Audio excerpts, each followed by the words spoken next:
Nancy Drew, Weirdness at Waverly Academy. A story by Arglefumph. Chapter 41, Interrogating Izzy. Our heroine, Nancy Drew, had just found the evidence which proved Mel did not plagiarize her art history paper. The paper in question had, in fact, been written by Jacob Price, long after Mel's paper. Nancy thought for a moment. Jacob Price, she said to herself.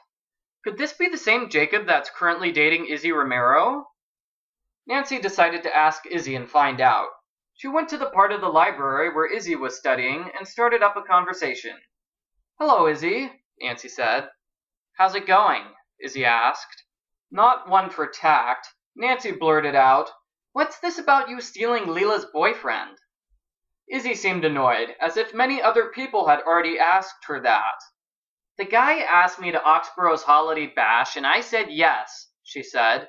Big whoop. But he was dating Leela, Nancy said. That's against the boyfriend code. It's a free country, Izzy shrugged. He can date whomever he wants. But the code, Nancy said.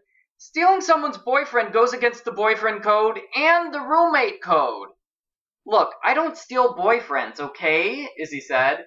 I don't have to. Guys are just naturally attracted to me. I know how conceited that sounds, but it's the truth. Leela had her chance with this guy. She couldn't cut it, so now he's into me. She's just gonna have to deal with it. Nancy wanted to object some more, but that wasn't important to the conversation, or the investigation.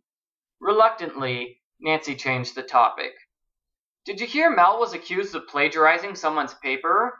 Yeah, and I'm not surprised, Izzy said. Like I said, she's psycho. Here's the interesting thing, Nancy said. The paper she was accused of plagiarizing? It was written by Jacob Price. Your, boyfriend? What, you mean Jacob framed her? Izzy asked. Yeah, right. Who else could it have been? Nancy asked. The black cat? It was probably Mel herself, Izzy said. She's trying to make it look like she was framed, or she was trying to frame Jacob. It didn't take a genius to discredit that theory. Why would Mel risk getting kicked out of school in order to frame herself for a crime she didn't commit? Nancy asked. That makes no sense. I don't know, Izzy said. I'm just saying, just because Jacob's name came up, it doesn't mean I'm involved. Don't forget, up until very, very recently, Jacob was Leela's boyfriend. Nancy said. She wasn't sure if she believed that, but there wasn't any concrete proof which tied Izzy to the crime. Chapter 42, Reporting to Mel. Since Izzy wasn't admitting anything, Nancy decided to return to Mel. Hey, Becca, Mel said when Nancy entered. So, did you get it for me?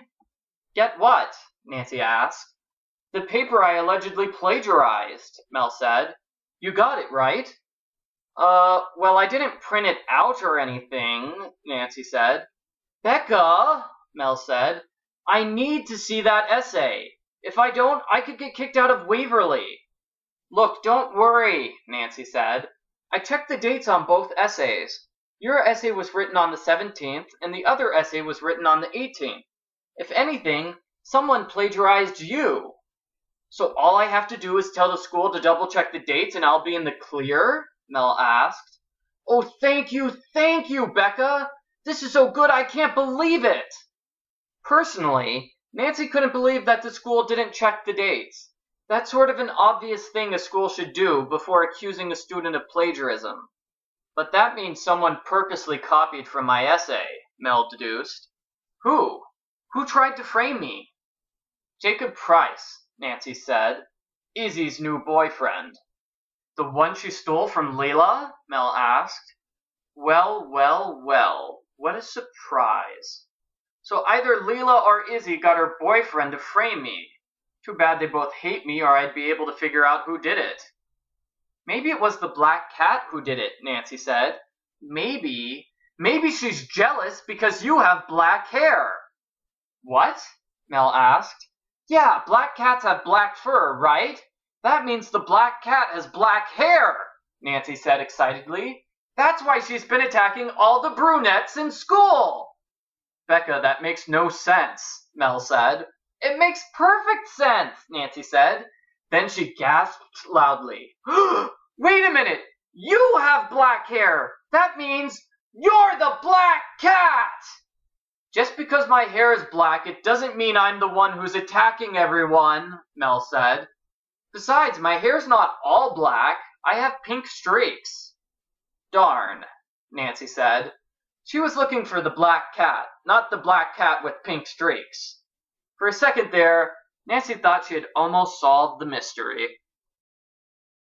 Chapter 43. Nancy Phones a Friend. Hey, I got something a newbie like you might enjoy, Mel said, holding out a newspaper clipping. It's got lots of info about Waverly. Thanks, Nancy said. You can keep it, Mel said. I already know everything there is about this place. Nancy took the newspaper clipping and read it. By crazy coincidence, it talked about the trophy that Rachel wanted a picture of. Perfect, Nancy said. See ya! Nancy headed downstairs and found the trophy in the newspaper clipping. She took a photo of it with her cell phone. That's one photo down, she said. Better get some of the others. It was easy enough to take a picture of the oak tree outside, the front of the building, and the school logo on the floor of the main room. However, Nancy had no idea where she could get the missing Rita Hallowell picture. Nancy also didn't know where the hand-carved map of the U.S. was either. Time to check my task list for a clue, Nancy said. She flipped open her task list, but all it had listed was, get the photos for Rachel. Shoot, that doesn't tell me where to take the photos, Nancy said. Well, if the task list isn't helping, I guess I can always phone a friend. That's why Nancy called her boyfriend, Ned. Hey, Nan, what's going on? Ned asked. I need a hint, Nancy said. Always accommodating, Ned said, tell me what you need and I'll do my best. Now, Nancy was going to ask about the pictures, but for some strange reason, she couldn't talk about that. It was like her conversation topics were limited to only one thing, which was, according to Rita Hallowell's journal, I need to play something on the piano, but I have no idea what that something is. Take a good look around the foyer, Ned suggested. There are a couple of things that might shed some light on the subject. Sounds good. Thanks for the help, Nancy said. No problem. See ya, Nan. Bye, Nancy said. Boy, I'm sure lucky to have a boyfriend who knows how to solve puzzles without having even seen them, Nancy thought. She hung up the phone and went to the foyer. Ned's shed some light clue obviously referred to the lamps here. She turned the lampshades around and she noticed there was writing on them. Aha, this is some kind of music puzzle, Nancy said. She gave herself a pat on the back, then realized something. I don't know anything about music, she said. Nancy quickly pulled out her phone and called Ned again. Nancy, you're calling again so soon? Ned asked. I need another hint, Nancy said. I don't know how to read musical notation. I'm not going to give you 2 hints in a row, Ned chided. Figure this puzzle out on your own. Aww, Nancy said. Chapter 44. Snack Shack. Nancy had just discovered some kind of musical notation written on the lampshades in the main room. Rita Hallowell had written these notes herself over 150 years ago. It was very fortunate the lampshades hadn't been replaced in all that time. Gee, and I thought they would have replaced the light bulbs at least a dozen times by now, Nancy said. Maybe nobody noticed the writing when they changed the bulbs. Nancy went to the library and used the school computer to look for a book about musical notation. The only book about music was currently in the possession of Mel Corbelis. Back to Mel, Nancy sighed. Nancy had spent so much time in Mel's room at this point that Nancy figured she might as well move in and become Mel's new roommate. Nancy went to Mel's room and started a conversation with the pink-loving cellist. Hey, Mel, Nancy said. Can I borrow that book you have on musical notation? Sure thing, Mel said. As long as you get me a cookie and some milk from the snack shop. Milk and cookies? Nancy wondered. Are you Santa Claus in disguise? It's not that I'm too lazy to get them myself, Mel said. It's just, you have a certain image to maintain, Nancy said. Mel winked and said, and milk and cookies don't exactly enhance it. Well, that settles it, Nancy said. If goths can't get cookies, then I'm never becoming a goth. Maybe I'll become a police officer instead, or a teenage superhero. Mel said. To the snack shack, Nancy said in her most heroic voice. She ran out of Mel's room, dashed through the hallway, then flew down the stairs. To be accurate, she tripped and fell down the stairs, but it kind of looked like flying. Either way, she ended up at the snack shack. Nancy picked up the clipboard explaining the snack shack instructions, then proudly announced, All right, everybody, snack shack's open. A crowd of starving teenage girls appeared out of nowhere. Nancy had no idea where they came from because none of them lived in the dorm. How did they know to come to the snack shack at the very second it opened?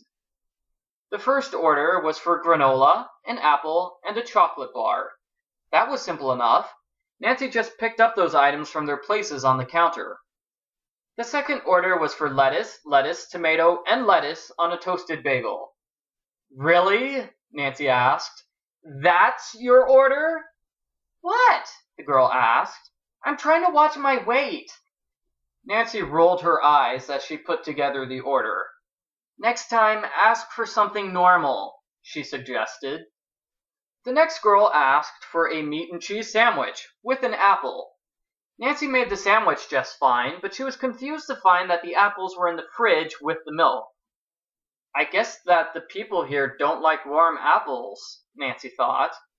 The fourth girl asked for 6 cookies and 2 Cocoa Kringle bars. My kind of order, Nancy said. She gave the chocolate bars to the girl, then stopped when she got stuck. I don't see any cookies here, Nancy said. You must be the new girl, the girl who ordered said. The cookie dough is in the fridge. Just put them in the oven. Nancy checked, and sure enough, there was raw cookie dough in the fridge. She took out 8 things of cookie dough, 6 for the customer, 2 for herself, and put them on aluminum foil in the oven. You can come back in a half hour to pick them up, Nancy said. There, ding, went the oven. What? Nancy said. She opened the oven and 8 perfectly finished cookies came out. It can bake cookies in 5 seconds? Nancy asked. What kind of oven is this?